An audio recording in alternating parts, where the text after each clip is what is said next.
Daniel in Chattanooga, Tennessee. Hey, Daniel, what's on your mind? Hey, Tom. I wanted to talk about the Koch brother foundation funding conservative economics professors. Right. Yeah, so I just graduated from college, so I actually have a few friends who are kind of interning with the Koch Foundation research. Most of them are actually Democratic leaning, and I guess they feel comfortable there because it's libertarian. I'm not sure. But aside from that, I feel like economics professors in general, and I think seen this in research before, they're the only ones who are already leaning conservative. The rest of academia leans liberal. So I feel like adding more conservatism to conservatism doesn't really change all that much. I mean, if they were going into all the other fields and putting in conservative professors, I feel like that might be a bigger deal.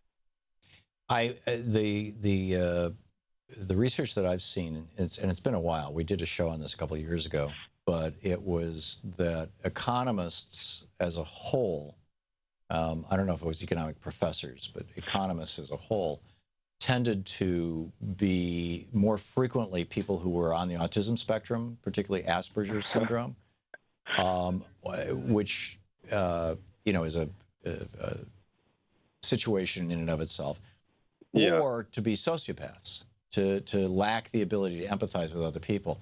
And so they kind of retreat into a world of just numbers. I mean, saying that somebody who's Democratic feels friendly because they're surrounded by libertarians is bizarre. The Libertarian Party wants to end all public schools in the United States. All public education should be paid for by the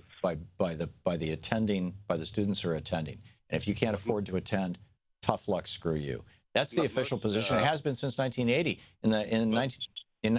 Go ahead, Daniel. What were you going to say? I was going to say, most of the young people I know vote, or their political views are vote primarily based on social views. So whether someone's in favor of gay marriage, right, and that's the sucker's game that the Kochs are playing with these people, which is really tragic.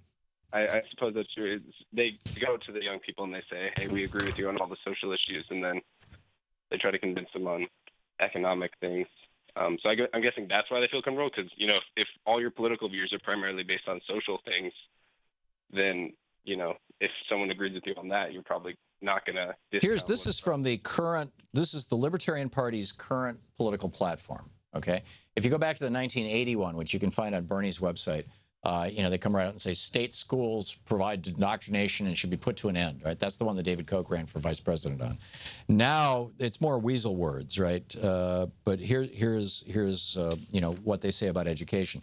Education is best provided by the free market, achieving greater quality, accountability, and efficiency with more diversity of choice.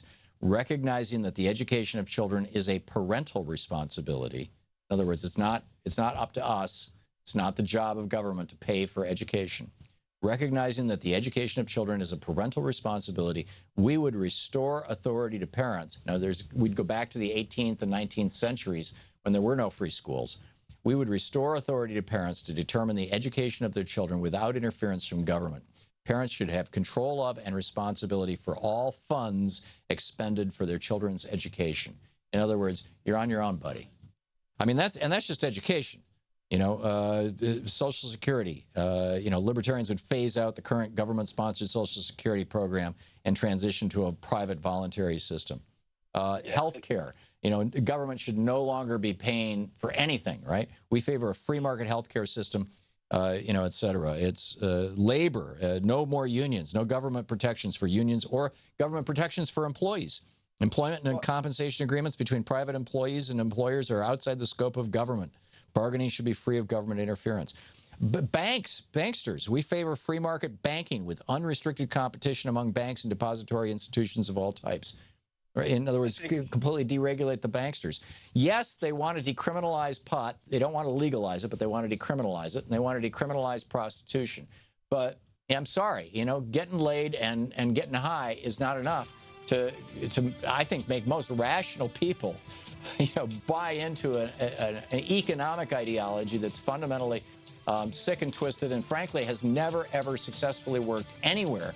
Pinochet had to kill over 3,000 people to try to impose libertarianism on Chile.